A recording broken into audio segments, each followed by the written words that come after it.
Hello friends, आप सभी का स्वागत है हमारे चैनल नॉलेज फॉरएवर में। आज मैं आपके लिए लाया हूं यूपी लेखपाल परीक्षा 2022 के लिए ग्रामीण समाज एवं विकास विषय के 50 इंपॉर्टेंट क्वेश्चंस।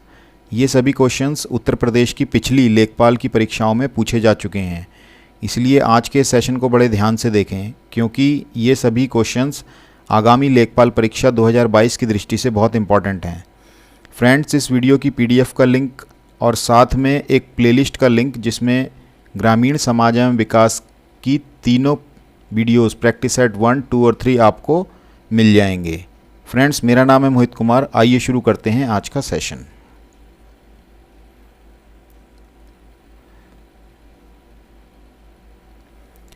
पहला क्वेश्चन, केंद्रीय आलू अनुसंधान कहाँ स्थित है? फैजाबाद, शिमला, शिमोगा या लखनऊ? तो इसका सही जवाब है शिमला। केंद्रीय आलू अनुसंधान संस्थान शिमला में स्थित है। अगला प्रश्न, उत्तर प्रदेश का मलिहाबाद किस लिए प्रसिद्ध है? दशहरी आम के लिए, पीले खरबूजे के लिए, मलिहाबादी बिरयानी के लिए या सूती चिकन के लिए? तो इसका सही आंसर है ऑप्शन ए, दशहरी आम। दशहरी आम के लिए यूपी का मलिहाबाद फेमस है। क्वेश्चन नंबर 3, पकते ही हरा टमाटर लाल क्यों हो जाता है? पानी के अनुपाती परिवर्तन के कारण, पकते समय तापमान में परिवर्तन के कारण, क्लोरोप्लास्ट के क्रोमोप्लास्ट में बदलने के कारण या उपर्युक्त में से कोई नहीं? तो इसका सही आंसर है ऑप्शन सी। टमाटर में क्लोरोप्लास्ट होता है जो पकने के बाद क्रोमोप्लास्ट में बदल जाता है, उस कारण टमाटर का रंग लाल हो जाता है। अगला प्रश्न, यदि दूध से क्रीम को अलग कर दिया जाए तो दूध के घनत्व में क्या परिवर्तन होगा?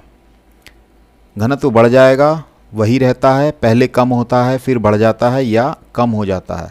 तो इसका सही आंसर है घनत्व बढ़ जाता है। Option A is right. Question number 5, पीली क्रांति, पीत क्रांति भी कहते हैं इसे, इसका संबंध निम्न में से किससे है? दुग्ध उत्पादन, तिलहन उत्पादन, मछली उत्पादन या खाद्यान्न उत्पादन? तो इसका सही जवाब है पीली क्रांति का संबंध है तिलहन उत्पादन से। अगला प्रश्न, लहसुन की तीव्र गंध का कारण है? क्या कारण है इनमें से? क्लोरो यौगिक, अम्लीय यौगिक, गंधक यौगिक या उपर्युक्त में से कोई नहीं? तो लहसुन की जो तेज गंध होती है उसका कारण है गंधक यौगिक। लहसुन के अंदर गंधक यौगिक मौजूद होते हैं, इसी वजह से इसकी गंध बहुत तीव्र होती है। बढ़ते हैं आगे। टपका किस फसल का अंतिम चरण होता है? आम, अमरूद, अनानास और नींबू? तो ये बहुत आसान क्वेश्चन है। टपका जो है ये आम की फसल का अंतिम चरण होता है। Option A is right. अगला प्रश्न, भारत में आबादी वाले गांवों की कुल संख्या कितनी है? जो आबादी वाले गांव हैं उनकी कुल संख्या। तो भारत में आबादी वाले गांवों की कुल संख्या है 5,97,464। Option C is right. Question number 9, कच्चे फलों को पकाने के लिए कौन सी गैस प्रयोग की जाती है? एसिटिलीन, कार्बन डाइऑक्साइड, हाइड्रोजन या एथेन? तो इसका सही जवाब है ऑप्शन डी, एथेन। कच्चे फलों को पकाने के लिए एथेन गैस प्रयोग की जाती है।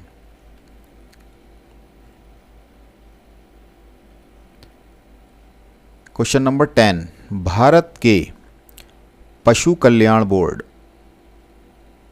इसका मुख्यालय कहाँ पर है? सीतापुर में, जींद में, कांगड़ा में या चेन्नई में? तो इसका सही जवाब है ऑप्शन डी, चेन्नई। अगला प्रश्न, निम्नलिखित में से कौन ग्रामीण क्षेत्र का जमीनी कर्ता धर्ता है? कानूनगो, लेखपाल, नजारती या तहसीलदार? फ्रेंड्स, नजारती वो होता है जो भूमि से जुड़े हुए विभिन्न रिकॉर्ड्स का लेखा जोखा रखता है और ज़रूरत पड़ने पर कोई भी रिकॉर्ड निकाल कर देता है। और इस प्रश्न का हमारा सही जवाब है जो ग्रामीण क्षेत्र का ज़मीनी कर्ता धर्ता है वो है लेखपाल, क्योंकि सारा हिसाब वही तैयार करता है, वही बताता है। क्वेश्चन नंबर 12, उत्तर प्रदेश में किस प्रकार की मिट्टी अधिकांशतः पाई जाती है? तो उत्तर प्रदेश में जो मिट्टी पाई जाती है वो है जलोढ़ मिट्टी। Option B is right.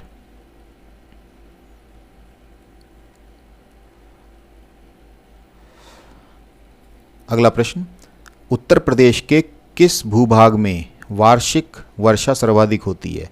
पठारी क्षेत्र में, तराई के इलाके में, अनिश्चित वर्षा में या मैदानी भूभाग में? तो इसका सही आंसर है तराई का इलाका। इस भूभाग में वार्षिक वर्षा सबसे अधिक होती है। अगला प्रश्न, उत्तर प्रदेश के किन जिलों में पटसन की खेती की जाती है? देवरिया और गोरखपुर, सहारनपुर और हरदोई, मथुरा और अलीगढ़ या फिर ऑप्शन डी इलाहाबाद और फतेहपुर? तो इसका सही आंसर है देवरिया और गोरखपुर। ये दो ज़िले ऐसे हैं जहाँ पे पटसन की खेती अधिक की जाती है। अगला प्रश्न, स्वच्छ भारत अभियान के अंतर्गत 2019 में ग्रामीण भारत में कितने शौचालय बनाने का लक्ष्य रखा गया? 120 मिलियन, 130 मिलियन, 150 मिलियन या 100 मिलियन? तो 120 मिलियन शौचालय बनाने का लक्ष्य रखा गया। ऑप्शन ए सही है। प्रश्न 16, ग्रामीण भारत के लिए गरीबी रेखा का आधार निर्धारित किया गया है। इनमें से कितना? 27 रुपये प्रतिदिन आय, 37 रुपये प्रतिदिन, 33 रुपये प्रतिदिन या उपर्युक्त में से कोई नहीं? तो इसका सही जवाब है ग्रामीण भारत के लिए गरीबी रेखा का आधार जो निर्धारित किया गया है, जो व्यक्ति 27 रुपये प्रतिदिन कमाते हैं। अगला प्रश्न, संयुक्त राष्ट्र संघ द्वारा घोषित अंतर्राष्ट्रीय योग दिवस सारे विश्व के ग्रामीण एवं शहरी इलाकों में किस दिन मनाया जाता है? तो ये प्रश्न का उत्तर आप सभी को पता होगा। इसका ऑप्शन बी राइट है। 21 जून को अंतर्राष्ट्रीय योग दिवस मनाया जाता है। अगला प्रश्न, विश्व में केले का सर्वाधिक उत्पादक देश कौन सा है? इनमें से थाईलैंड, बांग्लादेश, यूएसए या भारत? तो केले का जो सर्वाधिक उत्पादक देश है वो है भारत। बढ़ते हैं आगे।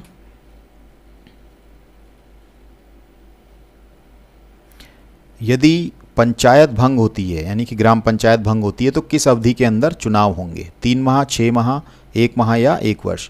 तो 6 माह के अंदर चुनाव कराना अनिवार्य होता है। तो इसका आंसर बी सही है। प्रश्न संख्या 20, भूमि की पैमाइश यानी कि नाप का कार्य कौन सा विभाग करता है? शिक्षा विभाग, चिकित्सा विभाग, राजस्व विभाग या भू प्रबंधन विभाग? तो इसका सही आंसर है फ्रेंड्स ऑप्शन सी, राजस्व विभाग जो है वो भूमि की पैमाइश का कार्य करता है। अगला प्रश्न, भूमि का उपयोग करने के एवज में किसानों से वसूल किया जाने वाला टैक्स कौन सा है? आयकर, विक्रय कर, लगान या उपकर? तो ये जो टैक्स जो वसूल किया जाता है भूमि उपयोग करने के एवज में वो है लगान। बढ़ते हैं आगे। किस प्रदेश को धान का कटोरा कहा जाता है? जहाँ पे सबसे ज़्यादा धान उत्पन्न किया जाता है उसी प्रदेश को कहा जाता है धान का कटोरा। तो उत्तर प्रदेश, मध्य प्रदेश, उड़ीसा या छत्तीसगढ़? तो इसका सही जवाब है छत्तीसगढ़ को धान का कटोरा कहा जाता है। अगला प्रश्न, धरातल पर मापी गई क्षैतिज दूरियां, कोणों एवं ऊंचाइयों को मानचित्र पर प्रदर्शित करने की कला को क्या कहते हैं? मानचित्र कला, सर्वेक्षण कला, मानचित्रांकन या धरातल प्रदर्शन करना? तो इसका जो सही जवाब है वो है ऑप्शन बी, सर्वेक्षण कला। अगला प्रश्न, जमाबंदी जो तैयार होती है वो कितनी प्रतियां उसकी तैयार की जाती है, यानी कितनी कॉपीज़ बनती हैं जमाबंदी की? 8 कॉपियाँ, 4 कॉपियाँ, 2 कॉपियाँ या 6 कॉपियाँ? तो इसका सही जवाब है ऑप्शन बी, इसका ऑप्शन सी यानी कि 2 प्रतियों में ये तैयार की जाती है।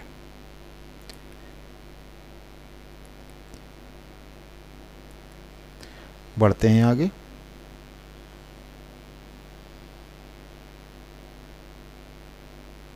भारत की प्रमुख खाद्यान्न फसल है, तो कौन सी है भारत की प्रमुख खाद्यान्न फसल? गेहूं है, चावल है, आलू है या ए व बी दोनों, यानी कि गेहूं और चावल दोनों? तो हमारी गेहूं भी है और चावल भी है। इसका मतलब हमारा जो आंसर सही होगा वो ऑप्शन डी सही होगा, गेहूं व चावल दोनों। अगला प्रश्न, पूसा गोल्ड किसकी एक किस्म है? तो पूसा गोल्ड किसकी किस्म है? धान की, सरसों की, गेहूं की या अरहर की? तो ये सरसों की किस्म है। गोल्ड यानी कि गोल्डन कलर, और सरसों हमारी गोल्डन कलर की होती है, तो सरसों की एक वैरायटी है जिसका नाम है पूसा गोल्ड। अगला प्रश्न, नाबार्ड जो कि एक ग्रामीण विकास के लिए ऋण देता है वह निम्न में से क्या है? तो नाबार्ड क्या है? विभाग है, बोर्ड है, खंड है या बैंक है? तो नाबार्ड एक बैंक है। Option D is right.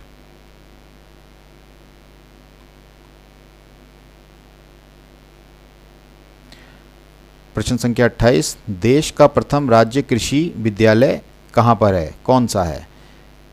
Jabalpur, Ludhiana, Pantnagar या हिसार में? तो इसका सही आंसर है पंतनगर में देश का पहला कृषि विद्यालय है। अगला प्रश्न, देश का प्रथम कृषि विज्ञान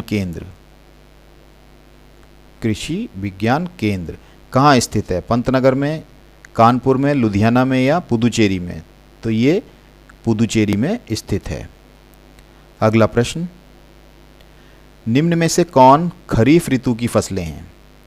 ऑप्शन ए में है चना, मटर, मसूर, ऑप्शन बी में ज्वार, बाजरा और ढैंचा, ऑप्शन सी में आलू, सरसों, फूल गोभी या ऑप्शन डी उपयुक्त में से कोई नहीं। तो इसका आंसर है ऑप्शन बी, ज्वार, बाजरा और ढैंचा जो हैं वो खरीफ ऋतु की फसलें हैं।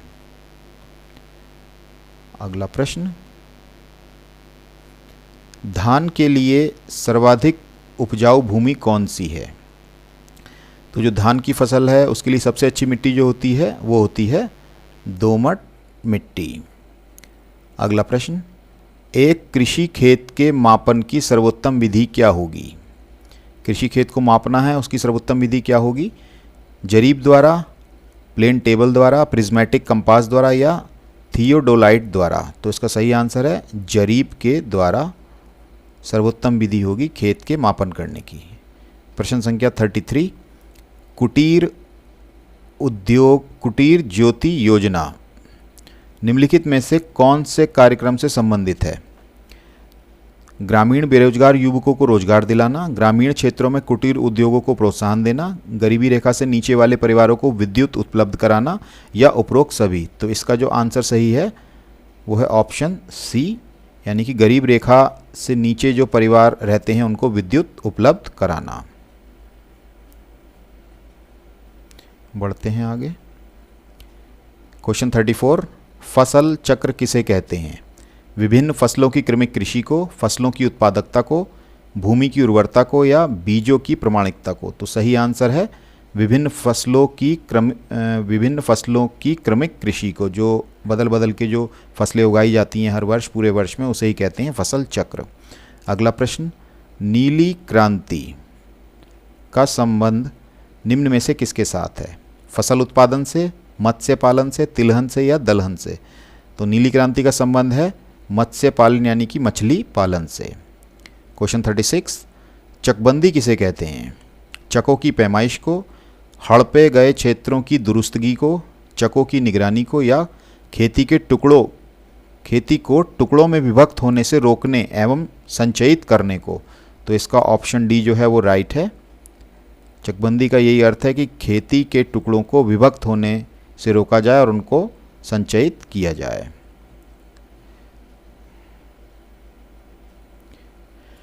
अगला प्रश्न, रेड रॉड, ये जो रोग है, ये एक रोग का नाम है रेड रॉड, ये किस पौधे में लगता है? चने में, गेहूं में, गन्ना में या कपास में? तो ये रोग जो लगता है वो गन्ने में लगता है। Option C is right. Question 38, निम्न में से खरीफ की फसल कौन सी है? जौ, चना, चावल या गेहूं? तो सभी को मालूम है कि खरीफ की फसल जो है वो है चावल।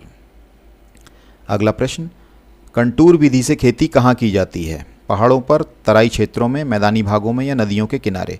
तो कंटूर विधि से जो खेती होती है वो पहाड़ी इलाकों में होती है, यानी कि पहाड़ों पर।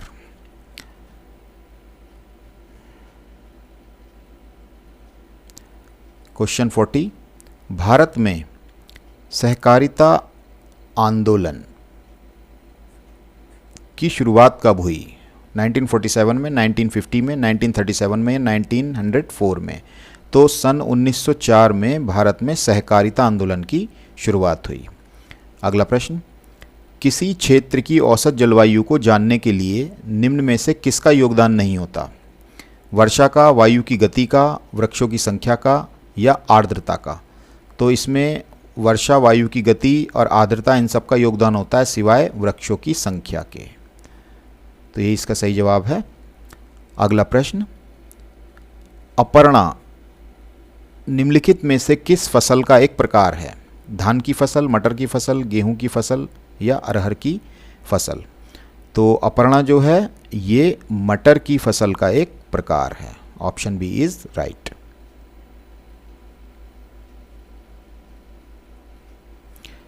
अगला प्रश्न, ग्रामीण बुनियादी ढांचे को बढ़ावा देने वाली केंद्र सरकार की योजना निम्न में से कौन सी है?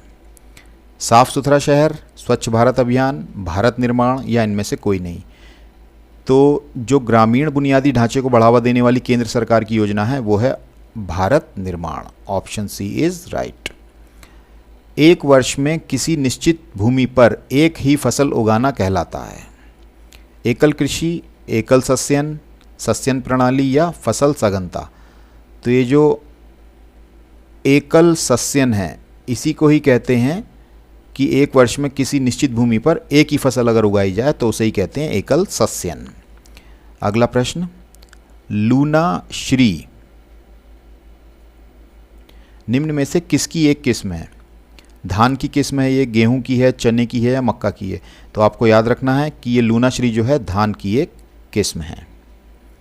बढ़ते हैं आगे। ग्राम पंचायत क्या होती है? स्वायत्ता शासन की एक इकाई है, ग्रामीण संस्थान है, ग्राम सभा की एक कड़ी है या ग्राम विकास में सहभागिता है? तो इसका जो सबसे सही जवाब है वो है स्वायत्ता शासन की एक इकाई है, यानी कि ये खुद में ऑटोनोमस यूनिट है। अगला प्रश्न, पूसा बेकर। ये जो पूसा बेकर है ये किसकी एक नई प्रजाति है? मूंग की, मक्का की, गेहूं की या मसूर की? तो पूसा बेकर जो है वो गेहूं की एक नई प्रजाति है। क्वेश्चन नंबर 48, भारत में जीवांश खेती की शुरुआत कब की गई? अक्टूबर 2004 में, जून 2004, अक्टूबर 2005, जून 2005? तो भारत में अक्टूबर 2004 में जीवांश खेती की शुरुआत की गई थी। बढ़ते हैं अंतिम दो प्रश्नों की ओर। क्वेश्चन नंबर 49, आंधी में हवा की गति कितनी होती है? 70 मील प्रति घंटा, 80 मील प्रति घंटा, 80 मील प्रति घंटा से अधिक या 60 मील प्रति घंटा? तो इसका जो सही जवाब है कि आंधी में हवा की गति होती है, ये होती है 80 मील प्रति घंटा से अधिक। तो आज की वीडियो का अंतिम क्वेश्चन, अदसाली ये निम्न में से किसकी एक किस्म है? गेहूं की किस्म है, ईख की किस्म है, गन्ने की किस्म है या धान की किस्म है? तो ये जो अदसाली है ये ईख की एक किस्म है। तो इसी के साथ फ्रेंड्स मैं ये वीडियो को समाप्त करता हूँ। और वीडियो अगर आपको अच्छी लगी हो, इसमें दिया हुआ कंटेंट आपके लिए कुछ हेल्पफुल हो, तो वीडियो को लाइक कीजिएगा, चैनल को सब्सक्राइब कीजिएगा, शेयर कीजिएगा। आप सभी व्यूवर्स का तहे दिल से धन्यवाद।